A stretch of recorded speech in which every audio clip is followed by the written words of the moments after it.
Welcome to the 4MileCircus podcast. My name is Sean Mannion. I am half of 4MileCircus. We are a media services company in Brooklyn, New York. Today on the podcast is part 2 with late Cambrian, John Wlaysewski and Olive Hui.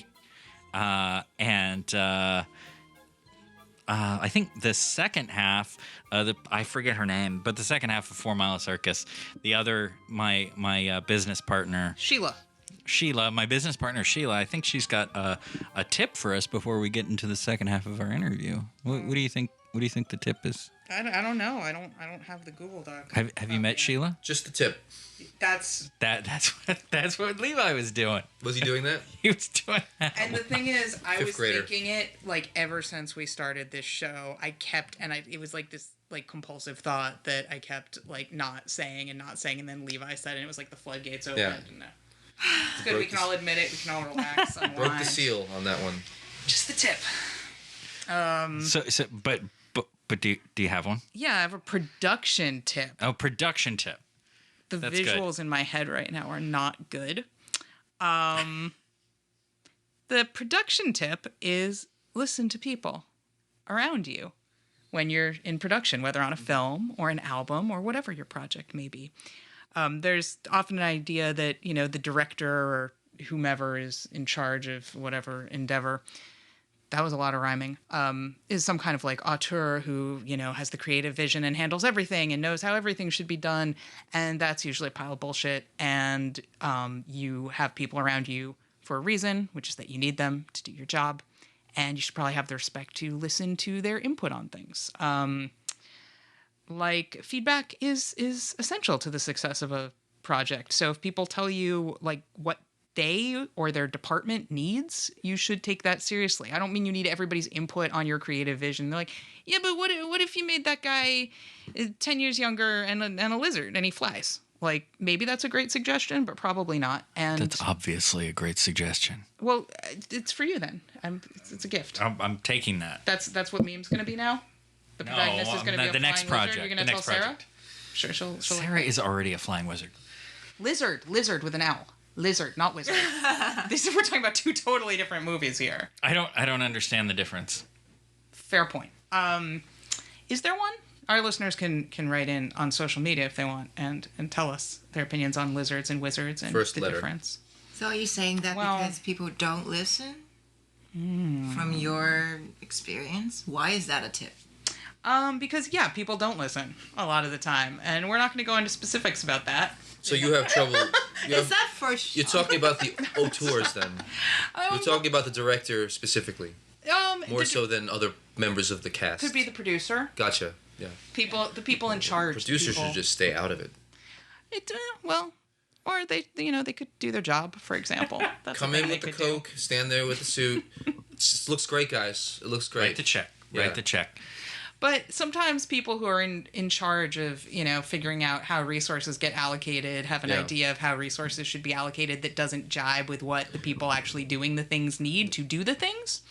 And so if people are giving you feedback like, this is going to take more time, this is going to cost more, we need more people to, build this thing, this is not safe, someone's going to die, look at that person hanging off a cliff over there, we need a person, we need a PA to go help them, for example. Like, listen to those people.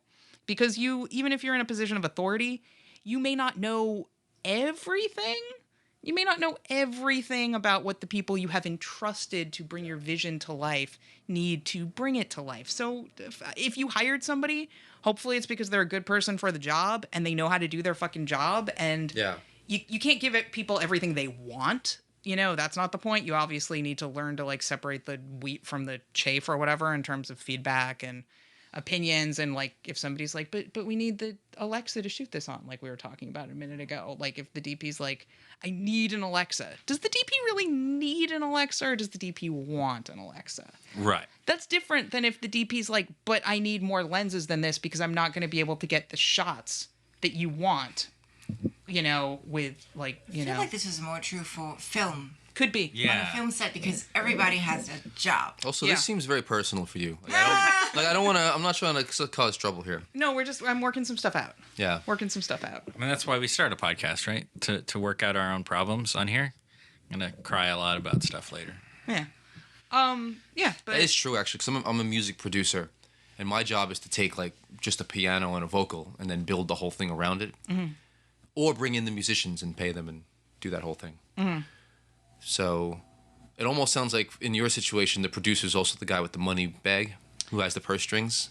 And then you're like, I need more people here. That's and why that I guy's feel like, like it's we can't afford that. Or with film and music a little bit. Because I get paid to be the producer. The producer in film is paying, right? Yeah. So it's a little different. It depends. Sometimes the producer is getting paid and they're fulfilling that role. Oh, interesting. In kind of depends on what kind of producer they are. Yeah, there's all different kinds of producers, but this stuff goes for directors as well. You know, I think most often, especially for independent videos, films, whatever, I think the director it's important for them because they're often also acting as their own producer. The AD as well in terms of like the AD keeping the schedule moving. If like because I've been in situations where there was an AD who was keeping the schedule moving in a way that wasn't realistic, so things happened like we didn't get shots that were necessary for editing together a coherent film because the AD was like not interfacing with the other. Right, he wasn't asking the people what they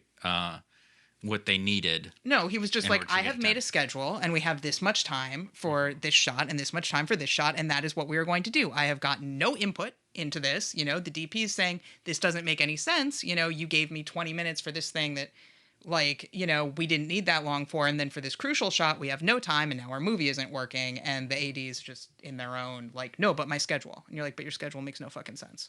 Right. And has nothing to do with facilitating the director's vision, which is what your whole job is. Yeah.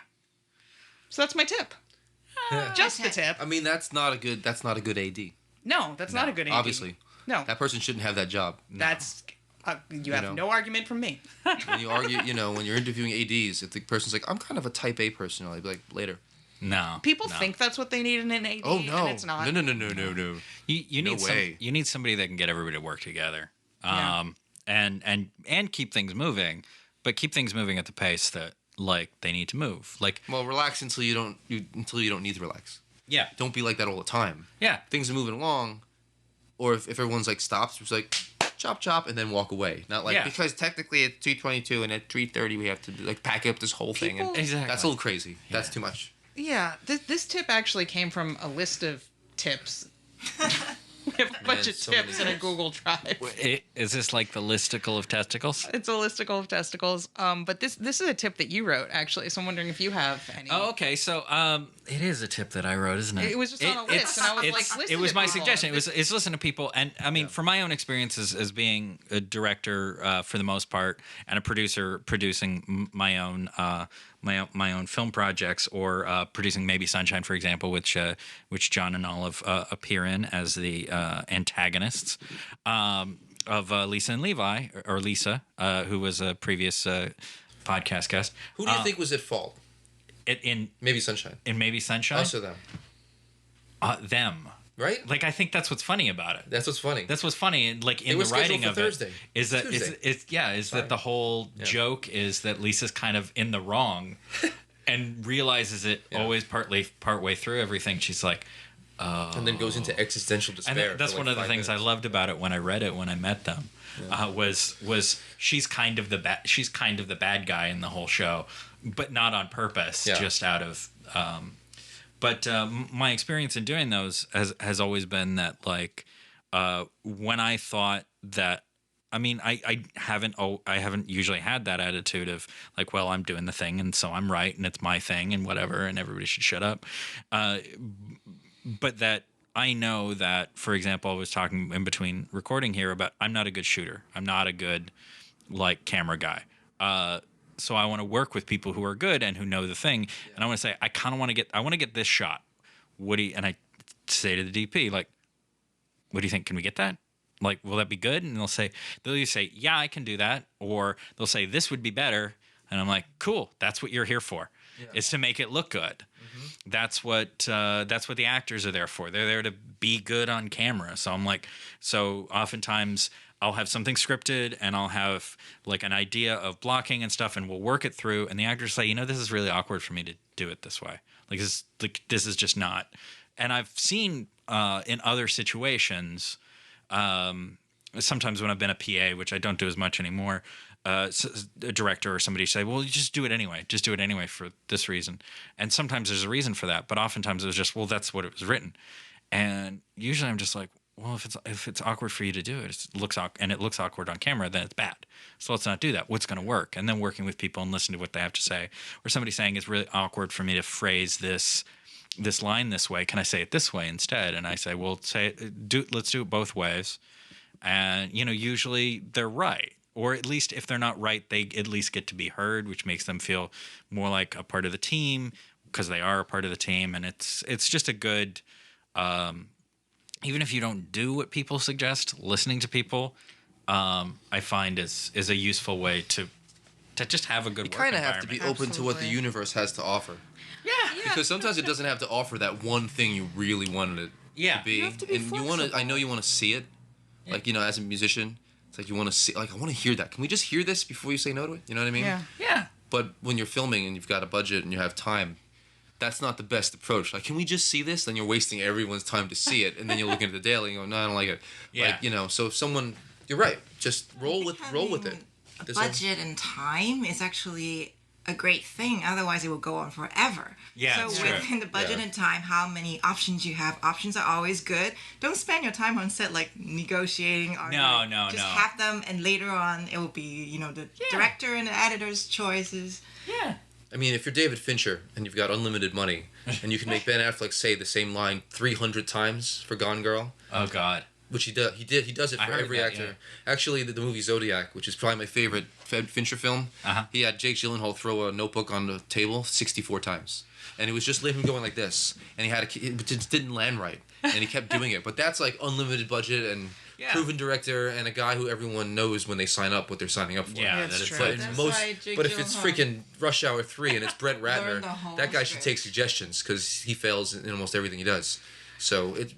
You're right. Yeah, it's a mix. Well, because film is collaborative, and you're I mean, you can come from like the Alfred Hitchcock school of thought where actors are just puppets and you're the puppet master, but like that's not how I think about it. I think about it as something I'm working with the actor. I'm not just telling them what to do and they do exactly what I'm imagining in my head, because you can never have exactly what you imagine in your head on screen. That's not how it works out, and you're going to get a better product in the end if you. Yeah, Kubrick and Hitchcock did that.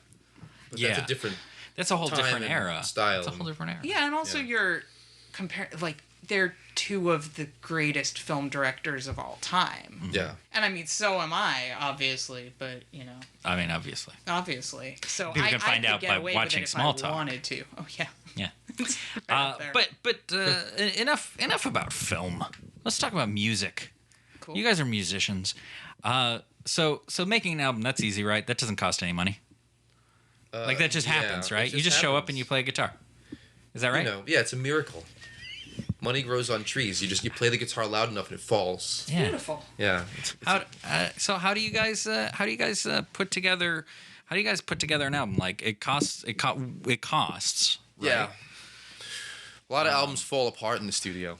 It's like the time when people find out that they hate each other, and you go in to record, and the next thing you know, the bass player quits and that kind of stuff. But we recorded ourselves, so. Okay. How do you guys, like, what kind of setup do you have for that? Logic Pro X. Okay. On a laptop, and then go into the into the practice studio, and you need like SM57 mics for the guitar, and then like a really good condenser mic for the vocals, and all that kind of boring stuff. But if you can put together a system where you can make a really good sounding record. Okay. For a couple of thousand, maybe less. Okay. The only thing we recorded outside is like live drums, if you need. Okay. Yeah, I'm not really set up for live drums per se, or I'm just not good enough to mix them if I do them myself. Okay. So we did pay to go into a studio that had a drum set where they scientifically mic it so it bounces correctly and no phase cancels and all that kind of stuff. Interesting. Music is becoming something that you can do more and more yourself. Even more so than film. Like Tracy Bonham's record that I'm producing, 90% of it is done at our apartment. Oh, really? Wow. Yeah. And we're going to record we're gonna record a live, like a piano, because I don't have a grand piano, and live drums like next week. But that's it. We haven't gone to the studio yet. It's all her place, my place, and whoever else sends in vocals. Like the singer from Belly sang on a song, and the singer from New Pornographer sang on a song. So they're just, one's in Canada and one's in Boston. So we sent them tracks with a click track, and they sang to it and sent back the tracks, and I mixed them. It's very, so it's collaborative, like you said. And actually, it's funny because I sit down with Tracy and listen to the vocals that are sent, and she's like, "That's not how it goes," and I'm like, "Well, that's how it goes now." I can't go back to Tanya Donnelly from Belly and be like, "Can you re-sing that line?" Because she wants it to be a C sharp and it's a C. You have to kind of let it. If you're gonna get these guests to come on and do something for free, or not, you still have to let them do their voice, because maybe, like you said, that note's uncomfortable for them, and it's gonna sound worse even though it's the right note. So how do you guys fund the albums you're doing, or this Tracy Bonham project that you got going on? Golden Time, which we brought a couple. Yeah, we brought a couple. I think we should give some of these and away. The new Tracy album are both on Pledge Music. Pledge Music. Yeah. Which is a cool platform that's kind of like in between crowdfunding and just like pre-orders. Exactly. Basically. You're right. Yeah. Because there are a bunch of bands on there that aren't recording new material but still put it up to be pre-ordered. Like The Damned have a live album coming out. That's like earlier stuff. And Weird Al Yankovic is putting out a box set of his entire catalog. On Pledge Music he's doing? Yeah. Oh man, I gotta go. It comes in a hollowed out accordion. It's a hollowed out accordion with all the records. Oh, that's amazing. Yeah. So yeah, Pledge Music's my favorite of all the ones, because they really work with you too. Okay. That's why we chose them over like Indiegogo or Kickstarter. Because there's like a or campaign. GoFundMe. Yeah. They have a campaign manager that works with artists, musicians. Okay. Yeah, they assign someone to you, and then they help you build the page out, so it's like they're taking a percentage, like all these companies do. Probably but they're a little actually higher than the other platform, slightly but higher, it's worth it. But they're earning it. But they're earning it. Yeah. If you don't mind my asking, what's the percentage? Maybe 15. Okay, so yeah, that's higher than like Indiegogo, which is... Is it like 12 or something? Indiegogo's like 8. Yeah, it's like 8. Well, Indiegogo should be 8 because they pretty much, you just do it. Yeah, it's And you get it. And you get it even if you don't reach the goal. Yeah. And it's like a totally different thing. With Pledge Music, you have to reach the goal, you get nothing. Okay. And that's why, and they also, the thing I like about Pledge Music is they keep the goal private. Okay. You only see a percentage. Interesting. So it'll say 97%, and you're like, you I gotta get there. You want to make it 100. Because guess what? If I Right. saw that someone made $60,000, but they needed 65, I'd be like, I'd already be annoyed that they had so much money. But when Right. you see that goal could be 2,000, it could be 10,000, could be whatever. Interesting. So it kind of like makes people not feel weird about the goal amount. Huh. That's interesting. Whereas Kickstarter, you see the goal. Yeah. It'll be like, here's $15,000 for my, cat embroidery. And then you're like, why do you need that much? And then you start judging the whole project, and the next thing you know, you're not getting involved. Yeah. So Or sometimes they're doing a project and they're looking for a really low amount of money, and I'm like, how are you gonna make your album or they your just want money. thing? At that point. Yeah. It's like that money's not gonna. How are you gonna make your movie with $3,000? Exactly. Yeah. Like, why should they give you, for your $3,000 budget, because your movie's not going to be very good if that's all. Exactly. I mean, I say this having done a Kickstarter for a short film that was about $3,000. The other thing that's good, about being able to change, if you have just a percentage up, and people start getting close to the goal, and you're at 99%, you can just raise that amount. Oh. We're almost there. Oh, it's getting close. Oh, 99%. Keep going. No one knows. Or you're close to the goal, but you're not going to make it. Just lower it below that. You made it. Really? No one will ever know. You can adjust it. Yes. That's interesting. Amazing. I didn't know that. So they're Within reason. Within reason. You're like, well, we've only brought in $12, so Yeah. we're just gonna revise our goal down to 10, and we're good. Yeah, exactly. So it's interesting. They have a whole psychology about it, once you reach your goal, less people start to pledge. Absolutely. So they try to keep you below the goal by like 97%. Once you get into the 90s, people get excited. Yeah. Even because because Pledge Music has like Blondie, it has like all these big artists are doing it, and so there's a lot coming in. But if you keep it at like this like level, people like go crazy. Okay. And you also know people up there, they all appreciate music. So it's like very focused. And they own Noise Trade. So Noise Trade, which is a it's a place where people have their email there and they're signed up, and there's like free albums available from all these big artists, but they're like, it's like live stuff and bootlegs and like B-sides, and they can just donate $1 or nothing and get it for free. So if you like work out an agreement with them, and you have a Pledge Music going and you have like a few tracks laying around, you can put together an EP, and they'll put it on Noise Trade, and you collect all the emails from people who donated plus the money, and then you can send those people emails about the Pledge Music campaign, about new music. So it's like they kind of feed each other. Oh, that's smart. Yeah, that's smart. It's very, very smart. And So Pledge is where I like to go. Let's produce records. And we can use Pledge Music. We can do that. We are media services. There's a reason. Why aren't you do producing it all. records? You guys like music, right? I like your music. No, yeah. But you know, like just music as a concept, you guys. Yeah, you yeah. know, you It's all right. You know, you love music. So the joke I keep telling like 24-year-olds I'm working with on set though is, I stopped listening after Use Your Illusion 2. That's not and they're really like, a joke, though. What? It's not really a joke, though. It's sort of a joke. These guys came out after Use Your Illusion 2. Do you don't listen to like Radiohead or anything? Or? Not really. Okay. Like it's not like The Strokes. I know I've listened to the Strokes, yes, but no, I'm just trying to find a band after Use Your Illusion. Yeah, I listen to Marilyn Manson and Rob Zombie's solo work, or at least some of those. So I totally have, but it's just it's like an easy cutoff for me for younger people to go like, oh, okay, who is that? We have nothing in common. Yeah, I don't know how to talk. it's just my easy way of like going like, I don't know what you're talking about. I'm really sorry. People really like Paul McCartney's cover of Live and Let Die by Guns N' Roses. You know, there are people who have no idea what's going on. Like, Live and Let Die is on Use Your Illusion 2. Oh, yeah. And it's a people good were cover. tweeting about Paul McCartney's cover of it. Oh, really? Oh, God. Or like when Rihanna, Kanye West, and Paul McCartney did that song 4 or 5 seconds, and they were like, "Who's this Paul McCartney dude? He's gonna have a career. His career is gonna skyrocket being with Kanye." Like all these people were like so excited for Paul McCartney. So funny. It's kind of funny. I did get annoyed at people on social media about that though when that comes up, when like 15-year-olds are like, who's this Paul McCartney? He seems great. And it's like He seems great. I love it. And old people are like, how do they not know the Beatles? Maybe the Beatles just aren't relevant for 15-year-olds anymore. Like, would they be relevant for someone who was born in 2002? Yeah. Of course not. How would they be? Unless they discovered them in college. They're not in college yet. Exactly. College is where the big posters, the big furry posters show up. It all depends on their parents. Yeah. That's true. You don't understand, though. Baby boomers are the center of the universe, and whatever the baby boomers thought was the greatest thing is the universal greatest thing for everybody. It's totally not. I listened to the Beatles a ton as a kid. Like, same. Great. But also, they, like, their first, like, American tour was a half of a century ago. Yeah.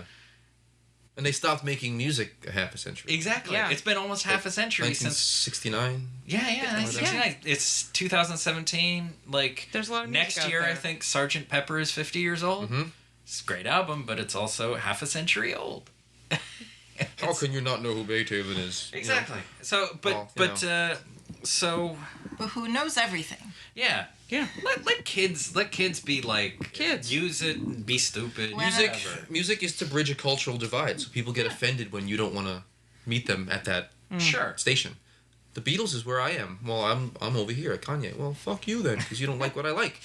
But it's like, you don't have to like the same thing. Right. Yeah. There were people around during the Beatles who hated the Beatles. I'm sure. They were like, who are these mop top buttheads?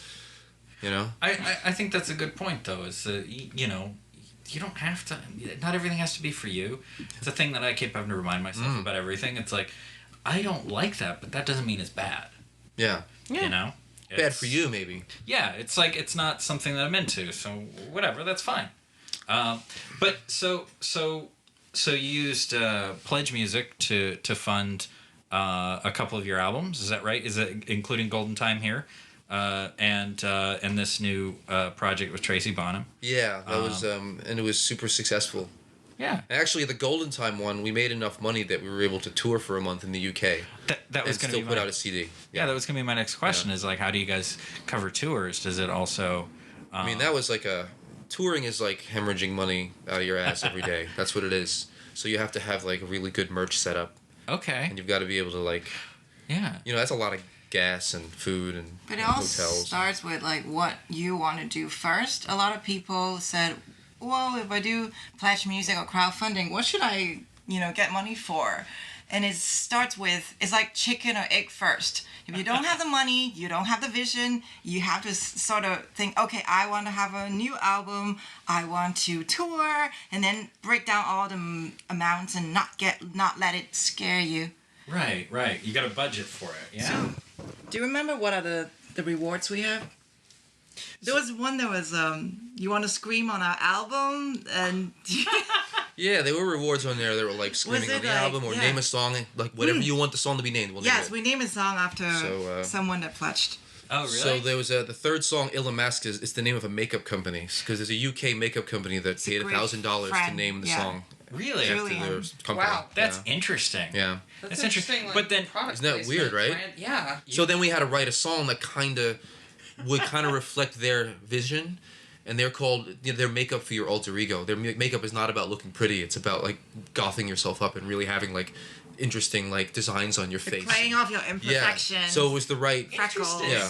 So we wrote a song that's almost kind of like, feels like it's about coming out of the closet, but it's really just about letting your alter ego shine, kind of. And that's what Ilamask is about. I'll have to listen to that one again with that. So that song cost $1,000. Nice. You know what I mean? Nice. Yeah. We had And actually, Tracy's album is add your voice to modern burdens, right? Like, so there's, but it's very cheap. It's like $150 to, so 17 people have bought it. So I have to put 17 non-singers on this one song. So they're all going to sing on this bridge part. And I've just started like importing in, like I have like 6 people have sent their vocals so far. And one of them was really good. And some of them were fine. And one like person is tone deaf on another level that they're singing in the key of X. But the Broadway guy is great. He said like a harmonized 3-part harmony as one track. Like he's really good. And so you're like, we should be paying you to. Yeah, like you want to do more? Yeah. More stuff. So so we made like $2,000 on just people who want to add their voice to maybe one song. Nice. You know. Your audience know how crowdfunding works, right? And it's Tracy Bonham, and they love her first album. So the idea of being on the new one, which is us re-recording the whole first album again. Huh. Oh, okay. So it's Burdens of Being Upright came out in 1996. And then so 2016 was the 20th anniversary. So Tracy's doing Modern Burdens, which is taking all those songs and ungrunging them and making them something slightly more modern, and I'm in charge of it. Nice. So that sounds really fun. That's very. It's really fun. Really interesting. At first, like for her, it's therapy too, because that whole album's about a horrible boyfriend who's dead now.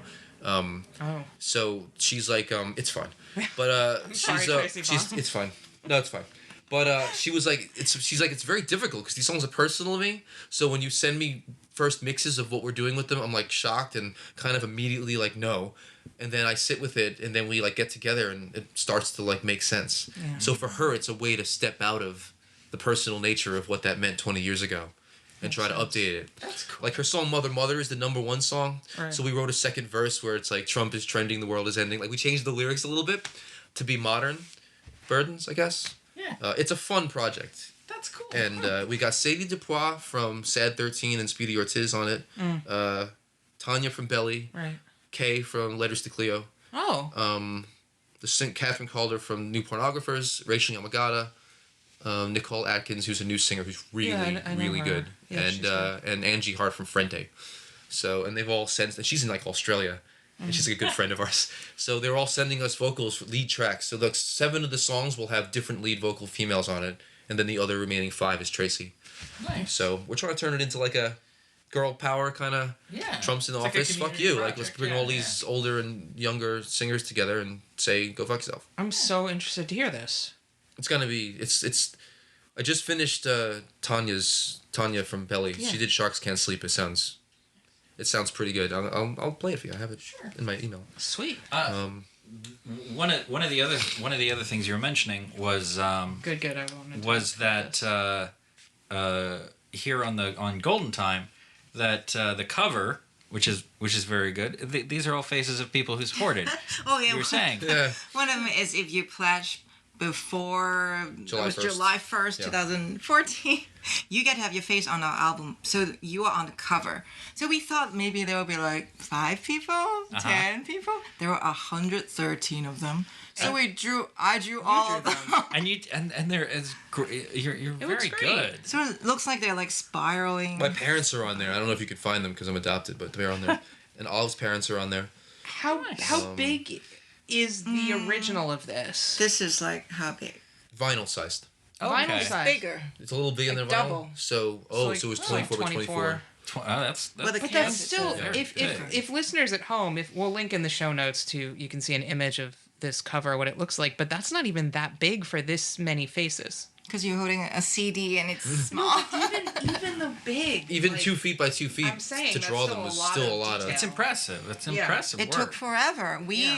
I started before we went on tour in Europe and finished after we came back. But a month after we came back. Wow. But it spirals from the center. I don't know who the first face was, but The first phase was our executive producer, Carl Lee. Yeah, the one with glasses in the middle. And yeah, he really helped us put this album out. it's And like, it spirals out in a golden spiral. So this is the Fibonacci sequence. That's what that's Just by accident. But I think this is just such a great example of like an incentive, like a reward for people. It's like really putting, like, so far everything you guys have described is like all about like putting people in the work, which is just such a what people such a good want. idea. I'm sure that's This one was like more ambitious. This is like an ambitious version of the get your name in the thank you credits. Yeah. Which we have inside, I think. Okay. I think that Yeah, we do. the people inside, the pledgers that paid to be in the credits are on the inside as well. I mean, people want to be involved in stuff they like. Yeah, they want to be able You to know? like have the album and say Yeah. like, look, I'm right here. so at the release, like people came up and say, "Hey, this is me," and they Yeah. brought their friends and family. They were like, "Oh, look, I'm on the album." So that's like That's making everybody happy. What made you think of that? Just you're an artist and you thought it would be an interesting project, or I always like drawing people, Uh-huh. and every time I draw someone, I feel like I'm having a conversation with them. I'm studying their face, looking at the pictures, and as you can see, some of them include the background of like a dinosaur. They're a monkey. It's like props and a cigar, like what they are into and about their lives, and we're truly grateful. I mean, seriously, when we pledge, we would like the artist to know who we are too. It's like back to the same thing. We're treating These people all put their faith Other that this people album wasn't just going to like- suck. You know like what friends. I mean? Like they said, we believe you. yeah. You know? Like, we'll put our face on it. Like, if this is a horrible album, they have their album on a horrible face. They have their face on a horrible album, right? Like, that would be like, you know, I don't think Nickelback could do this. You know, like, have your face on the cover. No, thanks. No, it's I good. don't need people throwing tomatoes at me Yeah. when I walk down the street. That's Aren't you fine. on the cover of that Nickelback album? And then man that happen. dies on the corner of Bushwick Avenue, and like it's his fault. No, but I'm only fucking around. Nickelback they benefit from low expectations. I bet they come up a lot in the podcast. I can never really remember what their specific songs are, No, but I don't think I've anybody always like can. I know that I've heard them. Take Creed and have Oh, a I'm frat thinking boy of- write the lyrics. I think I'm thinking of Creed is what I'm Because doing. Creed is like the... He's at least legitimately Creed tortured. was Christian rock. Yes. Okay. Nickelback is like if you take the exact same music and then make it like, I'm gonna fuck you in the butt. Like, just make it really annoyingly like, yeah, I'm a man. But I married, you know, whatever her name is from Canada. Because they're from Canada too. Nickelback's from Canada. So Okay. Canadian Creed. That sound great to you? When you hear The Canadian best. Creed, are you like, where do I sign? Yeah. No, you don't. No. So that's what it is. It's No. Canadian Creed. I never really got into Creed either. And he thinks he's like Robert Plant too. Like Scott Kroger, the singer, is like, I don't see why people don't think we're the greatest band. Like he really thinks that they're amazing. You know, but you know what? You know what? That's what keeps him going. That's It's true. Good for him. And there are people who think they're amazing. Obviously, there are people who buy it. We think. There are worse bands. Oh, I'm sure. And their albums sell like 13 million copies in the United Somebody States. likes it. 13 million. Just there's a lot of secret fans. I think there's a Venn diagram of Trump supporters and Nickelback fans that's just a circle. In any case, I'm just fucking around, guys. No, No, you're good. you're speaking truth to To power. to our podcast listeners. But even for like very simple pledges, if anyone's thinking about using pledge music, you can just use it as a platform to let people pre-order it. So Yeah. you can make it, someone's gonna buy it before it's even made. It doesn't have to be that complicated always. Yeah. That's part of what I like about it. I mean, I've never used it, but I've seen a lot of musicians use it, and it seems like just a very good, simple platform that's kind of an easier sell in some ways than crowdfunding. If you're just doing the pre-buy, because it's so straightforward. It's like, you give me $15. I can put that $15 towards the production costs, and then you get the album that you wanted to buy anyway, and you get to feel like you're a part of it and get whatever added incentives. It starts at like you said, 15 or 10 for a download, all the way through thousands if you have a great gift. Yeah. Well, the thing about it is, like, it also feels like the album's being made whether you pledge or not. Mm-hmm. Like with Kickstarter, it kind of feels like if this fails, we're just gonna sit here. Mm-hmm. But with Pledge Music, it almost feels like it's a pre-order. So it's like, oh, it's getting made anyway. Why don't I just jump on that train and like buy some stuff that involves it? It's like you're getting involved in something that's already working. Yeah. And that psychologically feels better than like, help us make our thing, and if we don't reach our goal, then we're back at square one again. Uh-huh. People like winners. Like, yeah, exactly. People the wanna be artists on the on winning Pledge team. Music make the record whether the pledge works or not. And the pledge always works because it's a percentage. Right. So you can always... yeah, so it's a little... that's clever. It's smart. It's a smart business plan. They're really smart. Yeah. Did you get our insider golden time joke for film people? You know what golden time is? Oh, yeah. Yeah. When you reach Oh, I didn't think about it. hours. No, I did not. That's where it came from. Golden time. Spending way too much time on this or on music. And, Okay. Yeah. It's bringing the film and music worlds together. It's beautiful. Well, that's how we met, so... But just to briefly talk about a different thing. I know, Olive, you're also a host of a video show. Is that right? I don't Yes, think I have a YouTube channel called New York Real. It's Real, Real. So I learned a lot about social media and technical stuff through running a show, because it started off as a video podcast. Okay. Like, you know, what you guys are doing. And then now it's more about just come with me. And I'm in New York. Come with me when I travel, and I'm vlogging and taking my audience everywhere for adventures. Where have you gone with your audience? I have interviewed the director of Inferno Affairs in Hong Kong. Mm-hmm. Okay. Yeah. Yeah, and in the UK, in London, interviewed some guests. Nice. Woman who was going to Mars. Scientist, Girl yeah. who was going to Mars. Okay. She was on a short list of 100 people that were going to be chosen in the running for being flown to Mars. Okay. That's very cool. That's awesome. You don't get back, though. You don't come back. They just, It's true. Oh, No, it's because a it's too colonized. How would it's you? so How far. do you refuel? You're done. Once you're there, Yeah. it's interstellar. You make a colony, or just Or just go like space trash forever. It's a vacuum. But that's bad way to awesome, go. though. I mean, it's such an interesting choice. Like, I'm going to go and never come back, but I will have gone and helped collect samples and put them in this machine till I starve to death.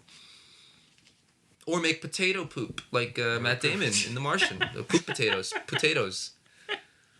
He survived on potatoes. He did. I didn't see The Martian, but now I know something. It's about actually The it's Martian. just quite good. It's not bad. I've heard good things good. about it. I know our guests have limited time. Yeah. So should we move on to playing a game? You guys want? There's another game. Yay! We love games. So this is, I didn't mention it, but this is our 25th episode. So that's very exciting. Oh, Happy gosh. birthday to us. Yay! This is our 25th episode. So our trivia for this episode is all based around the number 25. Oh, I thought it was going to be about previous episodes of the podcast, which would be a real. No, then I would have to But remember We stuff. have to prepare. So based around the number 25, again, we've got the postcards from Chris Cafaro that Thank for you. every question you get correct, you can take a postcard. So, first question in our 25 trivia. Which Star Trek film was released on the franchise's 25th anniversary? Was it Star Trek III, The Search for Spock, Star Trek Return of the Jedi, Star Trek IX, From Kronos with Love, or Star Trek VI, The Undiscovered Country? Oh, you have a poker face. It's hard to get from watching you talk. C? She says C, Star Trek 9 from Kronos with Love. What do you think? I think number the first option. The Star Trek 3, The Search for Spock? Yeah. What do you Undiscovered think? Country. Yeah. And John says Undiscovered Country, and he's correct. I thought that might be the case, but Is that the one where they go to the end of the universe? And Find God? No, that's the one. This one right after it. That's the one. man, That's a the one. lot happens in Star Trek. They do like crazy. It's like Doctor Who, but like American. But they, but they kind of try to be a little bit more grounded sometimes. Star Trek keeps coming up in my life over the past Well, week. you were a business partner with me, and Star Trek was kind of my only friend when I was a kid. So, I just figured out Star Trek is different from Star Wars. I know. it's okay. That's why I put That's why I put Return of the The Jedi. new in trailer there. just came out just like an hour ago. I haven't watched Last it yet. Jedi? I'm very Oh, really? very Yeah. excited. Oh, shit, I missed it. And so Okay. what's Did his you name? take a The director postcard? of Looper. Yeah. Okay. Ryan Johnson, yeah. Yeah, he's awesome. And the Ozymandias episode of Breaking Bad, which is my favorite of the last season. Yeah, that was So good. it's very very very good. So our second 25 themed question is 25 is the atomic number for which element? Oh shit. A, damn it, hydrox, B, manganese, C, fire, D, whiskey. I want whiskey now. A. Is A hydrox? B. B, manganese? Yeah, I'm going with B. B, and you are both correct. It is manganese. Yay! That was my way of making it slightly easier. Is that That none is of them that's are the, that's elements. the only one that's Yeah, an element. that's why, yeah. Hydrox is the Oreo knockoff cookie, I I love Hydrox. yeah. They don't have a double stuff though. but it sounds like it's an element. That's why Doesn't I it? picked it. I got when you said that I got so confused, and because maybe of my own self-esteem issues, I then doubted myself, and I'm like, is that an element? It's like hydrogen It's an and element in Clorox my put Yeah. together, right? Yeah, I'm It like, sounds like it, right? like is or that the hydrogen. like real science name for hydrogen? The There real was- science. There was a quiz I took the other day that was doom metal band or medication. So it was like Lamisil. Ambianus or Lavasil. Yeah, exactly. We are Lamisil. We are Vagisil. Yeah. Vagisil is good if it was like a female doom metal band. We are Vagisil. So, last one.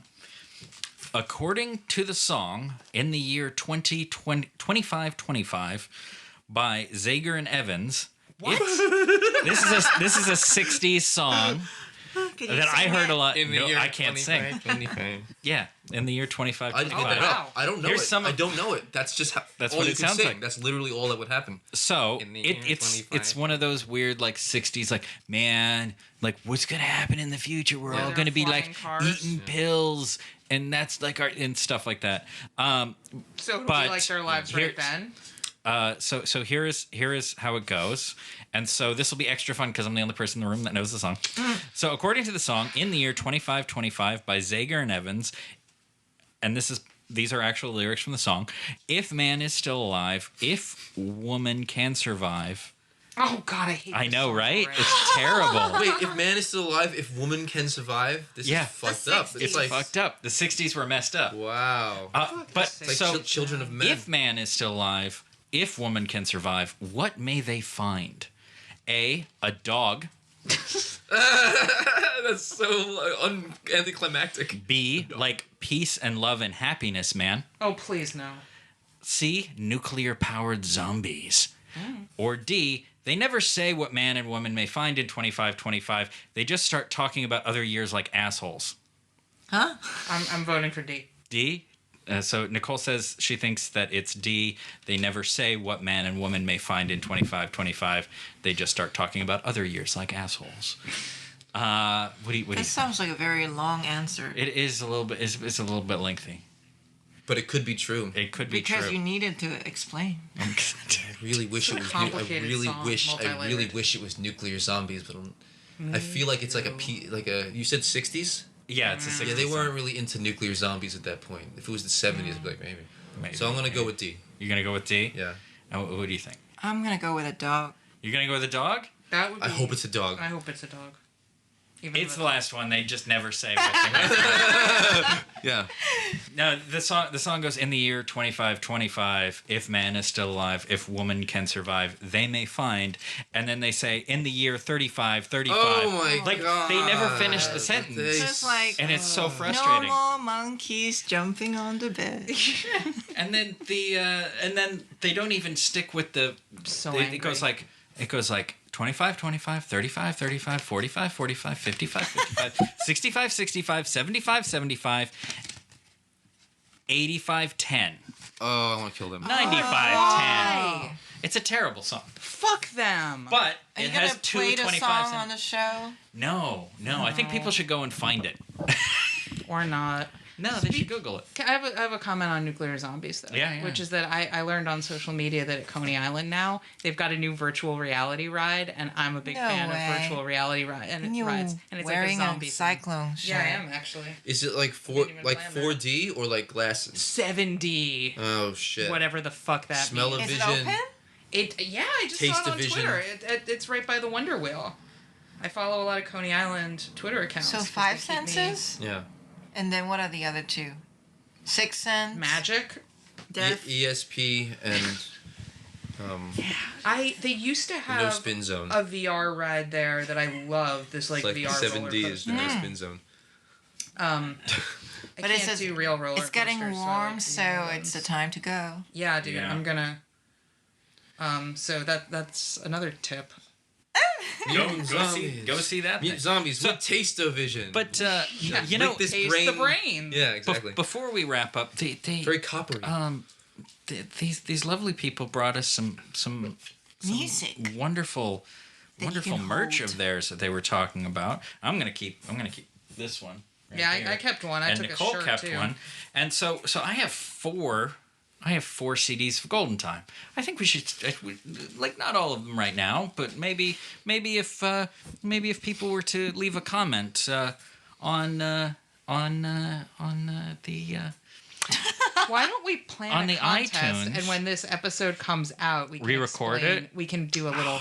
But I was gonna make it up off the top of my head. Because maybe it could be like a quiz question. These are very cool. that they couldn't just Wikipedia. Yeah. You know what I mean? It would have to Yeah. be a That's deep something cut. from the episode. We'll or do that. maybe Oh, it's a that's thing of interesting. like they could post something with a hashtag, like when we've done other contests on the social That's true. medias. So look for that.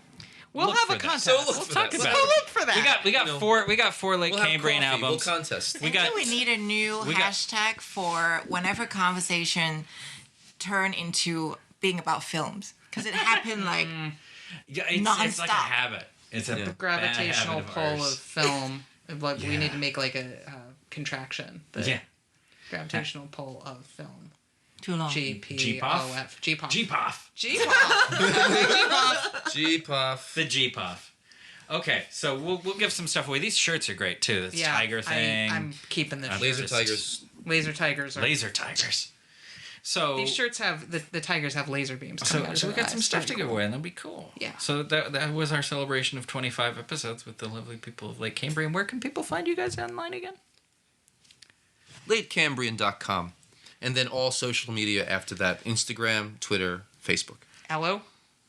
Hello? Yeah, I'm joking. Oh, You're they're obviously the not. platform. Oh, no. Hello. Swarm, dig, stumbled upon. Stop. No, none of those. Facebook, Twitter, LinkedIn. Instagram, You guys mentioned Friendster in your LinkedIn. bio. Oh my God.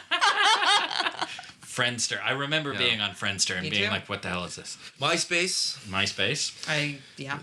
Way back. That I was a think my big MySpace fail. still exists. That was a big fail for Justin Timberlake. I know. He got bought in at bought the wrong MySpace time. and tried to like redo it, Uh-huh. and it looked better, but it still was like, but no.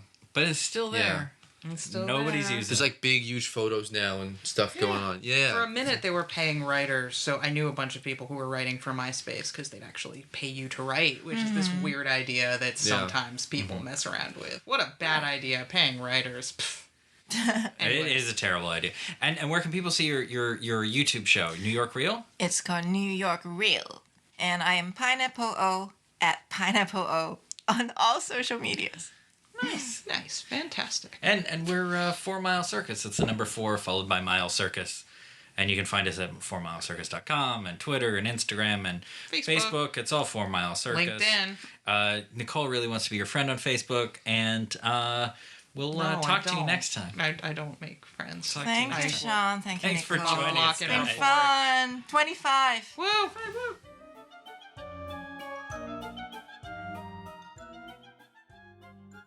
If you like what you heard, please subscribe to us on iTunes, SoundCloud, or your platform of choice.